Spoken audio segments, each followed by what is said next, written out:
Assalamualaikum warahmatullahi wabarakatuh. Pada video ini saya akan menjelaskan hasil analisis pengaruh inflasi dan pertumbuhan ekonomi terhadap indeks harga saham gabungan atau yang biasa disingkat dengan IHSG menggunakan data kuartalan dari tahun 2023 sampai kuartal 3 tahun 2025. Analisis ini saya lakukan menggunakan Microsoft Excel dengan dua pengujian utama, yaitu uji korelasi dan uji regresi linear berganda. Dalam penelitian ini saya menggunakan 3 variabel. Yang pertama yaitu ada inflasi sebagai X1, yaitu perubahan harga secara umum yang dirilis oleh BPS atau Badan Pusat Statistik. Yang kedua yaitu pertumbuhan ekonomi atau PDB-PE sebagai X2 yang juga diambil dari publikasi BPS per kuartal. Yang terakhir yaitu ada variabel IHSG sebagai Y, indikator kinerja pasar modal di Indonesia.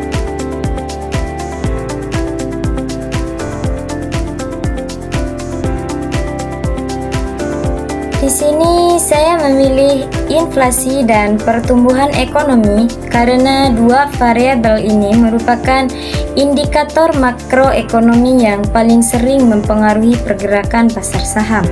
Inflasi mempengaruhi daya beli dan biaya produksi, sementara pertumbuhan ekonomi mencerminkan kekuatan aktivitas ekonomi nasional. Semua data saya ambil dari website resmi Badan Pusat Statistik melalui pencarian manual. Inflasi saya ambil berdasarkan publikasi bulanan BPS Indonesia, lalu saya sesuaikan dengan kuartal. Pertumbuhan ekonomi saya ambil dari laporan pertumbuhan ekonomi Indonesia menurut triwulan.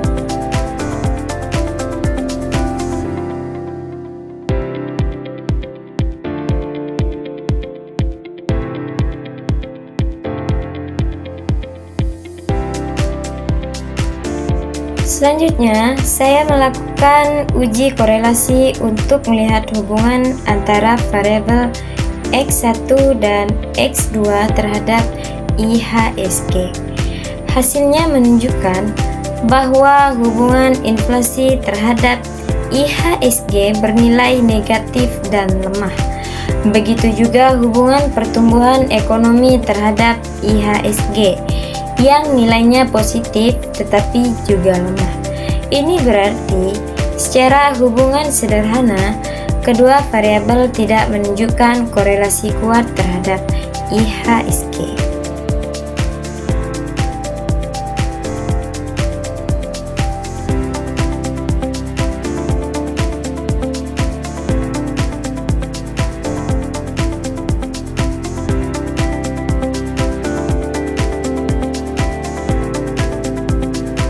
Kemudian saya melakukan uji regresi linear berganda.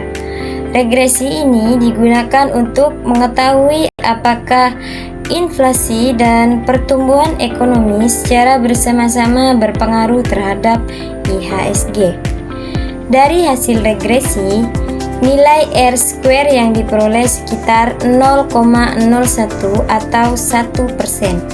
Ini berarti bahwa kemampuan inflasi dan pertumbuhan ekonomi dalam menjelaskan pergerakan IHSG hanya sekitar 1%. Sisanya dijelaskan oleh faktor lain di luar penelitian ini. Untuk melihat pengaruh masing-masing variabel, kita melihat nilai p-value. Hasil p-value menunjukkan bahwa Baik inflasi maupun pertumbuhan ekonomi memiliki p-value lebih besar dari 0,05. Artinya apa? Secara statistik keduanya tidak berpengaruh signifikan terhadap IHSG dalam periode penelitian ini.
Secara sederhana, hasil ini menunjukkan bahwa pada periode 2023 sampai kuartal 3 tahun 2025, pergerakan IHSG tidak dipengaruhi secara signifikan oleh inflasi maupun pertumbuhan ekonomi.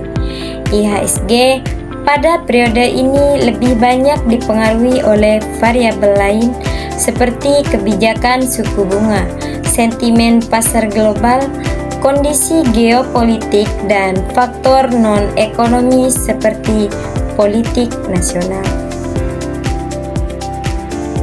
Kesimpulan dari analisis ini adalah yang pertama, hubungan antara inflasi dan IHSG bersifat negatif dan lemah. Yang kedua, hubungan antara pertumbuhan ekonomi dan IHSG bersifat positif namun lemah. Ketiga, secara regresi tidak ada pengaruh signifikan dari inflasi maupun pertumbuhan ekonomi terhadap IHSG. Yang terakhir, faktor lain di luar model memiliki pengaruh yang lebih besar.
Demikian hasil analisis yang saya lakukan.